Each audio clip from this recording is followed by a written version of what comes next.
Hi, welcome to Doshi talks. Drug abuse and illicit trafficking டேயில் போதைப் பொருள், அதற்கப்புறம் குடிப்பழக்கம், புகைப்பழக்கம், இன்னும் மற்ற அடிக்ஷன்லலாம் இருந்து நம்ம வெளியில் வரணும் அப்படின்னு நினைக்கிறவங்க எல்லாருக்குமே ஒரு அவேர்னஸாக இருக்கணுங்கிறதுக்காக இன்றைக்கி இந்த போதைப் பொருளுக்கும் குடிக்கும் அடிமையாகி தன் வாழ்வை இழந்து மிகவும் கஷ்டப்பட்டு அதிலிருந்து மீண்டு வந்த 3 அழகான நபர்கள் நம்மக்கிட்ட அவங்களோட சொந்த வாழ்க்கை கதைகள் எல்லாத்தையும் ஷேர் பண்ணுறதுக்காக காத்துட்ருக்காங்க. இது யாராவது ஒரு நபருக்கு ஹெல்ப்ஃபுல்லாக கூட இருந்தால் போதுங்க, அவ்வளோதான் என்னோட பர்பஸ் இன்னைக்கு இந்த பாட்காஸ்ட்டில். ஸோ வாங்க கதைகளை கேட்கலாம். இங்கே நல்லா இல்லாத காலகட்டம்னு ஒன்று இருக்குல்ல, அது எதனால் ஆச்சு? இது ஃபஸ்ட்டு ஜிம்மில் தான் வந்து அது வந்து ஸ்டார்ட் ஆச்சு. ஒரு ட்ரைனர் ஸ்டிமுலண்ட்ன்றதை விட அது ஒரு ட்ரக் தான். அது மீத்தாஃபெட்டமைன் அப்படின்னு சொல்லிட்டு ஒரு ட்ரக். 20 கிலோ தான் தூக்க முடியும் அப்படின்னா அந்த டைமில் அந்த ட்ரக் நான் யூஸ் பண்ணியிருக்கேன் போது 30 to 35 இல்லை 40 கிலோஸ் வரைக்கும் என்னால் லிஃப்ட் பண்ண முடியும், வெயிட் லிஃப்ட் பண்ண முடியும். நாளடைவில் என்ன ஆச்சுனாக்கா அது அந்த ட்ரக்கை வந்து ஜிம்மோட நான் ஸ்டாப் பண்ணாமல் அப்படியே கொஞ்சம் கொஞ்சமாக கொண்டு வந்தேன். என்னுடைய நார்மல் லைஃப் ஃபுல்லாக அந்த ட்ரக்கை வந்து எடுத்துகிட்டு வர ஆரம்பித்தேன். கடைசியில் வந்து எனக்கு அது ரொம்ப ஒரு இக்கட்டான சூழ்நிலையில் கொண்டு போய் விட்டுச்சு. தென் எனக்கு வந்து யாருன்னா பேசிக்கிட்டே இருக்கிற மாதிரி இருக்கும் காதில். எப்பயுமே ஒரு ஜாலியாக இருக்கக்கூடிய கேரக்டர், என்ன சொன்னாலும் சிரிச்சுக்கிட்டு அந்த மாதிரி போயிட்டு இருக்கிற கேரக்டர் டோட்டலாக அப்படியே டிஃப்ரெண்ட்டாக மாற ஆரம்பித்தேன். தனிமையை விரும்பினேன். ஒன்று அங்கே இருக்கிற எதுனா உடைப்பேன் நான், இல்லை யாருன்னா அடிப்பேன், என்னை வெளியே விடு, நான் போய் யூஸ் பண்ணணும் அப்படின்ற அந்த மைண்ட் செட் வந்துச்சு. பெர் மந்த் வந்து 2.5 lakhs நான் ஏர்ன் பண்ணுவேன் என் பிஸ்னஸில். சரிங்களா, என்னுடைய அந்த 2.5 lakhs மொத்தத்தையுமே அந்த ட்ரக்ஸ்க்கு யூஸ் பண்ணியிருக்கேன்.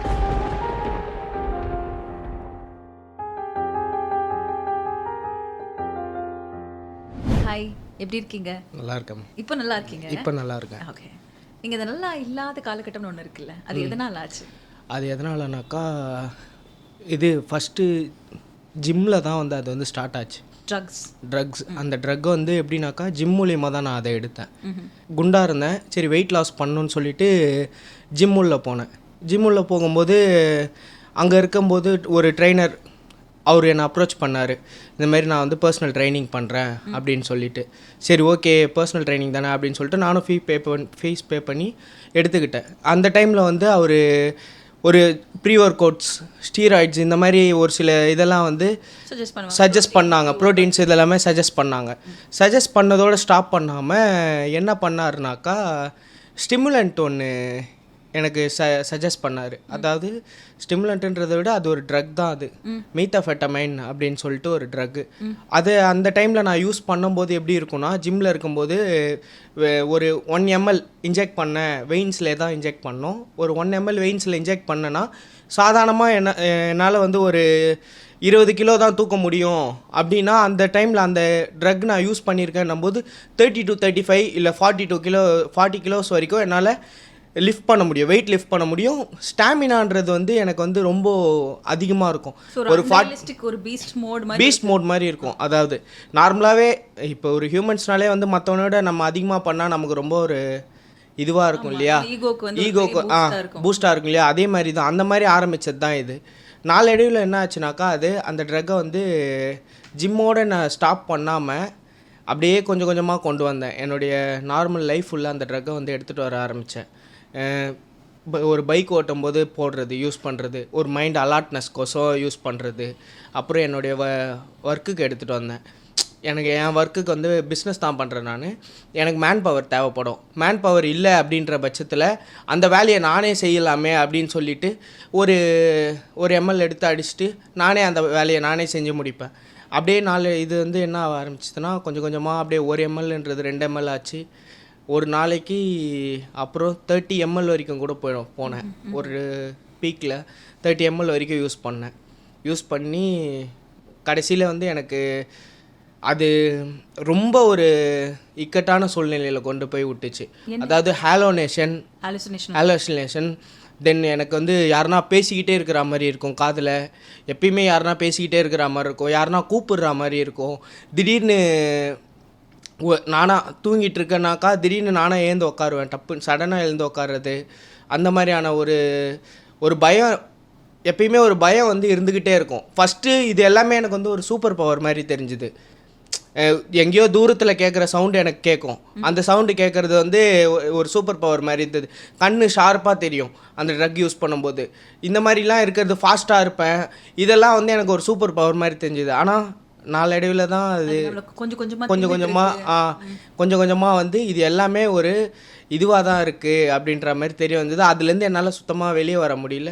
அப்போ தான் நான் உங்களோட நார்மல் லைஃப் எல்லாம் பாதிக்கப்பட்டு எல்லாமே நிறைய ஹாலுசினேஷன், நீங்களாவே நிறைய யோசிச்சுக்கிறது அப்படின்றதெல்லாம் வந்துச்சு. ஸோ ஆரம்பத்தில் இதுதான் ஒரு வரம் மாதிரி இருந்தது. ஆனால் போக போக பார்த்துக்கிட்டிங்கன்னா அதுவே ஒரு பெரிய பிரச்சனையாக போகுது அப்படின்றது நிறைய பேருக்கு புரியறது இல்லை. இப்போ நீங்கள் சொன்ன மாதிரி நிறைய பேர் சொல்லுவாங்க, அதாவது டயட், வெயிட் லாஸ் இதெல்லாம் ஒரு பக்கம் இருந்ததுன்னா, நீங்கள் வந்து ட்ரக்ஸ் எடுத்துக்கிட்டிங்கன்னா வெயிட் லாஸ் ஆகிடும், இப்படி தான் இன்ட்ரடியூஸே ஆகுது நிறைய பேருக்கு. பட் அது உங்களை ஃபங்க்ஷனலி எல்லா இடத்துலையும் ஸ்டாப் பண்ணிடுச்சு, உங்கள் வேலையவே செய்ய முடியாத அளவுக்கு. எப்போ உங்களுக்கு தோணுச்சு நான் இதுலேருந்து ரெக்கவர் ஆகணும், எனக்கு இதுக்கு ஹெல்ப் வேணும் அப்படின்னு முதல்ல யார்கிட்ட போய் கேட்டீங்க? வீட்டில் தெரிஞ்சுதான்? வீட்டில் தான் கேட்டேன். வீட்டில் தெரிஞ்சுது நீங்கள் இதை பண்ணுறீங்கன்னு? அதாவது வீட்டில் எடுத்த உடனே தெரியல, போக போக தான் வந்து தெரிய வந்தது.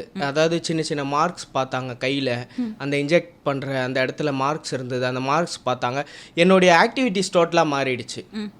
எப்பயுமே ஒரு ஜாலியாக இருக்கக்கூடிய கேரக்டர் நான். ஜாலியாக இருக்கக்கூடிய கேரக்டர், என்ன சொன்னாலும் சிரிச்சுக்கிட்டு அந்த மாதிரி போயிட்டு இருக்கிற கேரக்டர் டோட்டலாக அப்படியே டிஃப்ரெண்ட்டாக மாற ஆரம்பித்தேன். தனிமையை விரும்பினேன். வீட்டில் என்ன சொன்னாலும் எரிச்சல், அவங்க ஏதாவது ஒன்று சின்ன விஷயமா இருக்கும், அது சொன்னாலும் எனக்கு எரிச்சலாகும். அந்த டைமில் அவங்க பேசுறது வந்து சுத்தமாக பிடிக்காது. நிறைய ஹர்ட் பண்ணியிருக்கேன் வீட்டில் அப்பாவையும் அம்மாவையும் சரி, எல்லாரையும் சிஸ்டர் எல்லாரையுமே நிறைய ஹர்ட் பண்ணியிருக்கேன். சிஸ்டரும் டாக்டர் தான், அவங்களே வந்து ரொம்ப ஹர்ட் பண்ணியிருக்கேன்.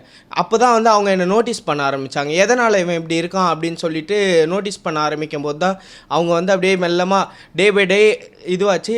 தென் நானே தான் வந்து போய் ஒத்துக்கிட்டேன். அவங்க கண்டுபிடிச்சதை அப்படின்றத விட வந்து நானே போய் ஒத்துக்கிட்டேன்றது தான் ஹெல்ப் வேணும்ட்டு. ஏன்னா எனக்கு வந்து என்ன ஆயிடுச்சுனாக்கா, இந்த மாதிரியான ஒரு சிம்டம்ஸ்லாம் காட்ட ஆரம்பிக்கும் போது செத்துடலாம் அப்படின்ற ஒரு இதுதான் வந்து எனக்கு மேஜராக இருந்த ஒரு இது.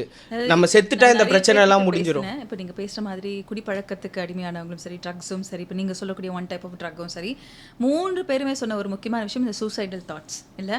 கடைசியாக அங்கே தான் கொண்டு வந்து நிற்கிது, அங்கே தான் நமக்கு ஒரு விழிப்புணர்வே வருது. ஆமாம், உங்களுக்கு என்ன மாதிரி எண்ணம் வந்துச்சு அப்போ? அதுதான், உங்களால் ஃப்ரீயாக இருக்க முடியாதுல்ல. ஒரு மனுஷனால் எவ்வளோ நேரம் ஒரு நயனு ஒரு கண்டினியூஸாக ஒரு இரிட்டேட்டிங்காக ஒரு நாய்ஸ் கேட்டுக்கிட்டே இருக்கும். ஒரு இமேஜ் வந்து ஒரு இது மாதிரிலாம் அப்பியர் ஆகும் திடீர்னு. அந்த மாதிரிலாம் இருக்கும்போது நீங்கள் உங்களால் எப்படி ரிலாக்ஸாக இருக்க முடியும்? அப்படி இருக்கிறதுக்கு நம்ம செத்தே போயிடலாம் அப்படின்னு தானே தோணும் யாராக இருந்தாலும். கண்டிப்பாக. ஸோ அப்போ தான் நீங்கள் முழிச்சுக்கிட்டீங்கன்னு சொல்லலாம், ஹெல்ப் வேணும் அப்படின்னு. ஃபர்ஸ்ட் ப்ராசஸ் என்ன பண்ணீங்க? ஃபஸ்ட்டு ப்ராசஸ் வீட்டில் உட்காந்து அம்மாட்ட எல்லாரும் இருக்கும்போது நானே வந்து இது பண்ணிவிட்டு, இந்த மாதிரி என்னால் முடியல, இந்த மாதிரி யூஸ் பண்ணிட்டேன் தெரியாமல், இதுலேருந்து என்னால் குவிட் பண்ண முடியல, வெளியே வரவும் முடியல, எனக்கு எதனா ஒரு ஹெல்ப் வேணும் கம்பல்சரி அப்படின்னு சொல்லும் போது தான் அப்புறம் அப்பா விசாரிச்சுட்டு டிடிகேயில் எடுத்துகிட்டு போய் என்னை அட்மிட் பண்ணாங்க. அட்மிட் பண்ணி அங்கே போகும்போது நல்லா தான் போனேன். இதுலேருந்து நம்ம வெளியே வந்துடுவோம் அப்படின்னு சொல்லிட்டு போகும்போது அட்மிட் ஆகும்போது நல்லா தான் ஆனேன். அட்மிட் ஆகி ஒரு 3 days வந்து எனக்கு வந்து டீடாக்ஸில் போட்டு அந்த ஒரு மயக்க நிலையிலே இருக்கிற வரையும் நல்லா தான் இருந்தேன். ஆனால் அந்த மயக்க நிலை தெளிஞ்ச உடனே திருப்பி எனக்கு வேலையை காட்ட ஆரம்பிச்சிச்சு. யூஸ் பண்ணணும் அப்படின்னு சொல்லிட்டு ஒன்று அங்கே இருக்கிற எதுனா உடைப்பேன் நான், இல்லை யாருன்னா அடிப்பேன், என்னை வெளியே விடு, நான் போய் யூஸ் பண்ணணும் அப்படின்ற அந்த மைண்ட் செட் வந்துச்சு. இல்லை ரொம்ப அதெல்லாம் ஒன்று அதை எதனா பண்ணுவேன், இல்லை யாருன்னா உடைப்பேன், இல்லைன்னா என்ன நானே துன்புறுத்திப்பேன். ஆமாம், கை எடுத்துகிட்டு போய் செவுத்தில் குத்துறது, இந்த மாதிரி. எனக்கு முக்கால்வாசி டைம் அந்த அங்கே டிடிகேல எல்லாரும் எப்படி அட்மிட் ஆகி எப்படி இருந்தாங்கன்னு தெரில. ஆனால் எனக்கு மட்டும் எப்பயுமே ஸ்லீப்பிங் டோசேஜ் கொடுத்தே தான் வச்சுருந்தாங்க. அந்த மாதிரியான கண்டிப்பாக ஏகப்பட்ட எல்லாருமே என் மேலே ஒரு இதுவாக தான் இருந்தோம். நிறைய பேர் பரிதாபமும் பட்டிருக்காங்க, ஏன் இப்படியா இந்த மாதிரி இருக்கானே, இந்த மாதிரி ஆயிட்டானே, நல்லா இருந்த பையன். எனக்கு வேறு எந்த பேட் ஹேபிட்ஸும் இல்லை, ஓப்பனாக சொல்லணும்னா எந்த ஹேபிட்டும் இல்லை, எந்த ஒரு இதுவும் இல்லை.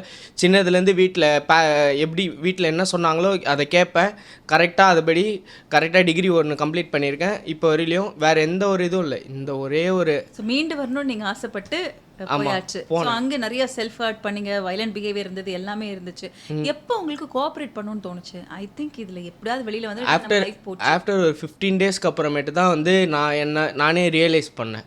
அதாவது என்னை வந்து ஸ்லோ டவுன் பண்ணாங்க. அங்கே என்னுடைய என் பாடியும் மைண்டையும் வந்து ஸ்லோ டவுன் பண்ணும்போது தான் வந்து எனக்கு வந்து புரிய வந்தது, ஆஹா நம்ம இவ்வளோ நாள் வந்து அப்நார்மலாக இருந்திருக்கோம், இப்போ தான் நம்ம நார்மலாக இருக்கோம் அப்படின்னு புரிய வந்ததுக்கப்புறமேட்டு தான் நான் வந்து ரியலைஸ் பண்ணிவிட்டு சரி ஓகே இதுக்கப்புறம் ட்ரீட்மெண்ட்டுக்கு இது பண்ணணும் அப்படின்னு சொல்லிட்டு இருந்தேன். எந்த எக்ஸ்டென்ட் வரைக்கும் போனீங்க இந்த ட்ரக் கிடைக்கணும்னு? ஏன்னா இப்போ சொல்லுவாங்கல்ல ட்ரை பண்ணி பாருங்க. நான் வந்து அதாவது நான் சொன்னேன் இல்லையா நான் பிஸ்னஸ் ரன் பண்ணேன்னு சொல்லிட்டு, அதனால எனக்கு வந்து மணி நீடு வந்து நான் வெளியே இருந்து எதிர்பார்க்க தேவையில்ல.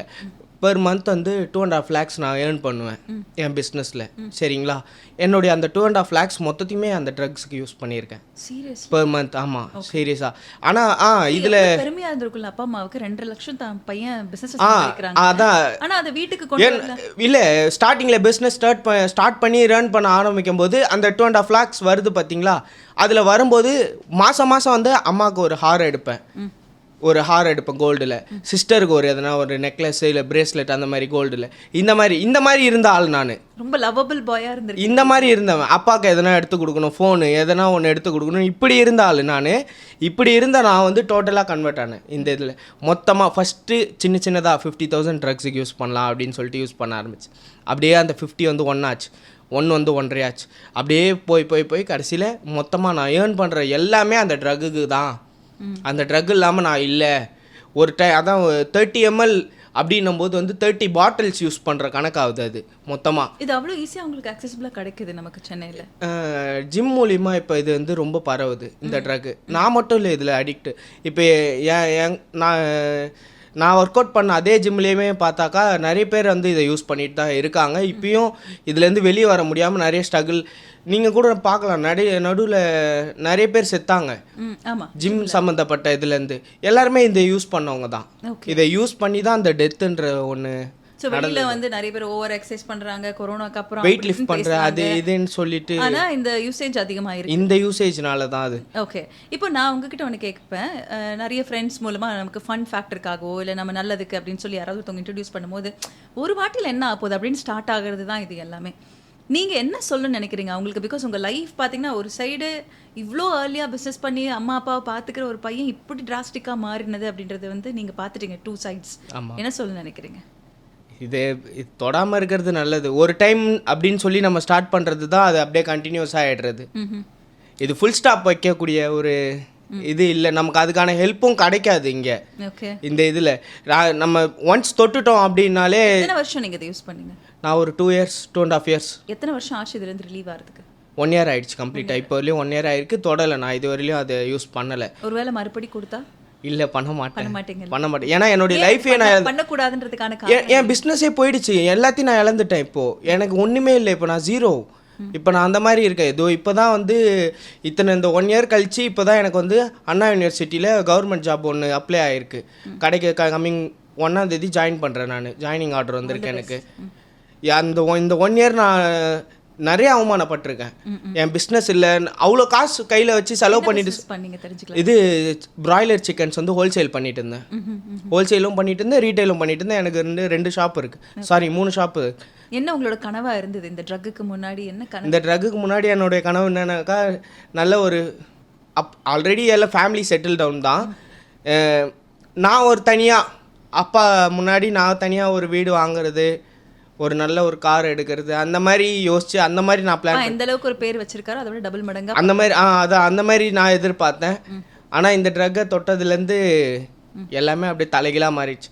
மெயினாக என்னுடைய பிஸ்னஸ் எனக்கு போயிடுச்சு. அதுதான் என்னுடைய இது. ஏன்னா ஆள் இல்லை, மெயின்டைன் பண்ணுறதுக்கு ஆள் இல்லை. பிஸ்னஸை பொறுத்தவரையில் எப்பயுமே வந்து ட்ரஸ்ட்டு அது இருந்தால் மட்டும்தான் நம்ம அங்கே கரெக்டாக ரன் ஆக முடியும். அது இல்லாதனால எனக்கு அது ஒன்று போனதுலேயே எனக்கு எல்லாமே போன மாதிரி ஆயிடுச்சு. ஓகே, ஒரு சந்தோஷம் என்னன்னா ஓரளவுக்கு நீங்கள் கொஞ்சம் யங் ஏஜில் இதை ரியலைஸ் பண்ணிட்டீங்க. இப்போ இந்த 1 year வந்து இந்த சப்ஸ்டன்சஸ் எதுவுமே இல்லாமல் இருக்கீங்க. இப்போ உங்களுக்கு தெரியும் உங்கள் லைஃப்பில் நீங்கள் எவ்வளோ பெரிய விஷயத்தை இழந்திருக்கீங்க அப்படின்னு. மறுபடியும் நீங்கள் அதுக்கு போக மாட்டீங்கன்னு நான் நம்புறேன். பட் இருந்தாலும் உங்கள் பிஸ்னஸ் கனவெல்லாம் ரொம்ப தூரத்தில் இல்லை. ஏன்னா நிறைய பேர் பேசினாங்க ஈவன் தோ 20 years கழிச்சு கூட அவங்க அதெல்லாம் ஸ்டார்ட் பண்ணியிருக்காங்கன்னு. So I wish you all the best. Thank you. நீங்கள் இப்போ இந்த மாதிரி புழக்கத்தில் நிறைய ஸ்கூல் ஸ்டூடெண்ட்ஸுக்கு, யங்ஸ்டர்ஸுக்கு, ஜிம்மில், ஸ்கூல் வாசலில் எப்படி எல்லாருக்குமே வந்து கிடைக்குது அப்படின்னு நினைக்கும் போது என்ன தோணுது மனசில்? ஏன்னா உங்களை பார்த்தா நீங்கள் வயலண்ட்டாக பிஹேவ் பண்ணுவீங்கன்னு யாரும் சொல்ல மாட்டாங்க இல்லை?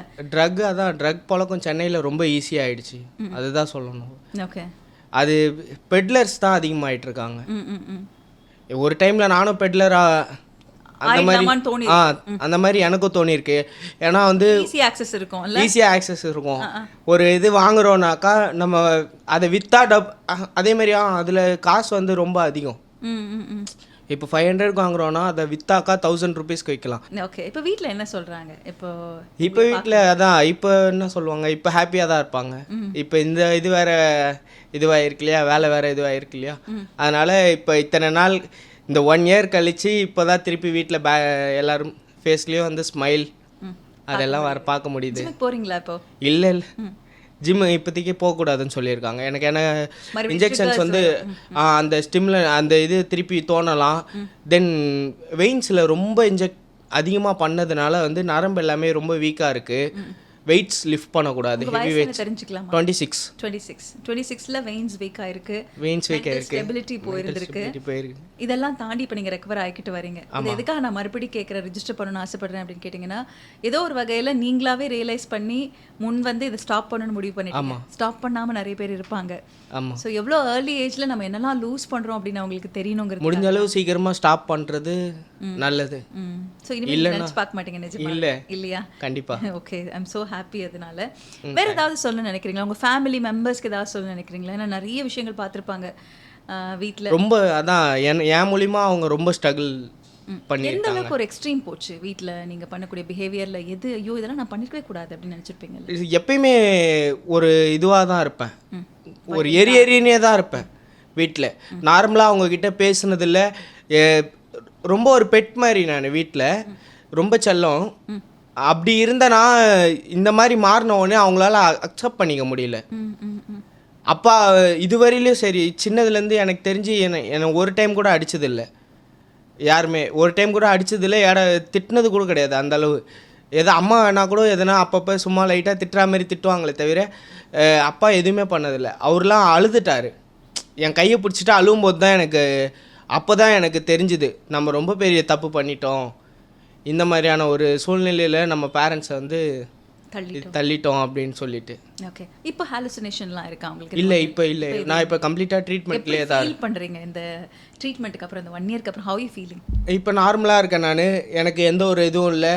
மெயினாக எனக்கு வந்து அதுதான் இப்போ சந்தோஷமாக இருக்கேன். ஃபேமிலி கூட ஹாலில் உட்காந்து பேசுகிறீங்க, இப்போ பேச முடியும் என்னால். சந்தோஷமாக இருக்கீங்க? சந்தோஷமாக இருக்கேன். ஓகே, தெரிஞ்சுக்கணும்னு ஆசைப்பட்டேன், வேற ஒன்றும் இல்லை. சரி. உங்களோட அந்த ஜேர்னியில் முக்கியமாக நீங்கள் சொல்லணும்னு நினைக்கிறது என்ன? இப்போ நிறைய ஜிம் கோயர்ஸ் இருப்பாங்க, நிறைய பேர் வந்து யூஸ் பண்ணலான்ற ஒரு ஐடியாவில் இருப்பாங்க, இல்லை யூஸ் பண்ணிருப்பாங்க. ஜிம் போகலாம் வரலாம், அதெல்லாம் ஓகே தான். பட் அங்கே இருக்கிற எந்த ஒரு ட்ரைனர் சஜஸ்ட் பண்ணாலும், யார் என்ன ஃப்ரெண்டே கூட சஜஸ்ட் பண்ணாலும், எந்த ஒரு ஸ்டிமுலன்ஸோ எந்த ஒரு ஸ்டீராய்ட்ஸோ எதுவுமே எடுக்கிறத தவிர்க்கணும். மெயினாக அதை யூஸ் பண்ணாமல் இருந்து ஜிம் பண்ணால் போதும். எந்த ஒரு ஸ்போர்ட்ஸ் ஆகட்டும், ஜிம்முன்னு சொல்லிட்டு இல்லை, எல்லா ஸ்போர்ட்ஸ்லையுமே சரி. இப்போ எல்லா ஸ்போர்ட்ஸ்லையுமே வந்து ட்ரக்ஸ் யூஸ் வந்து அதிகமாகிட்டு இப்போது இருக்கக்கூடிய சூழ்நிலையில் அதிகமாகிட்டே தான் வந்துக்கிட்டு இருக்கு. எல்லாம் நான் வின் பண்ணணும் அப்படின்ற ஒரு இதில் வந்து அதில் போய் எடுக்கிறாங்க. பட் ஆனால் அந்த ஃபாஸ்ட் மைண்ட், ஒரு காம்படிட்டிவ் மைண்டில் நம்ம அதை பண்ணுறோம். ஆனால் அந்த ஒரு கேம் அவங்க வின் பண்ணிடுறாங்க, பட் ஆனால் அவங்க லைஃப் அவங்க மிஸ் பண்ணிடுறாங்க. ட்ரூ.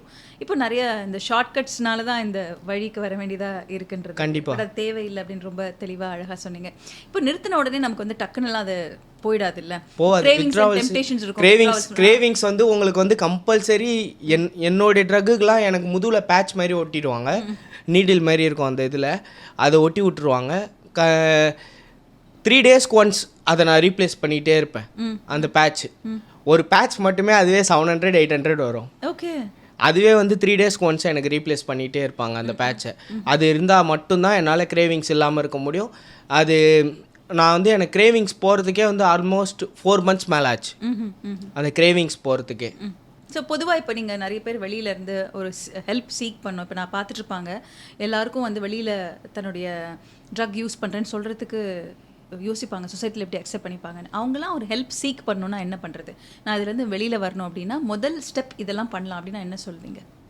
கொஞ்சம் கொஞ்சமாக எதனா குவிட் பண்ணுறதுக்கு எதனா ஆப்ஷன் இருந்தால் ட்ரை பண்ணலாம். ஓகே. உங்களை மாதிரி ட்ரீட்மெண்ட் ப்ரொசீஜர்ஸ்க்கு, ரீஹேப் சென்டர்ஸ்க்கு அந்த மாதிரி. ஆனால் எல்லாரும் மோஸ்ட்டாக வந்து வீட்டில் தெரிஞ்சால் அந்த ஒரு பயத்தினாலே தான் வந்து இங்கே முக்கால்வாசி பேர் வந்து இதுவாகிறது. இப்போல்லாம் டெத் லெவலில் போகுது.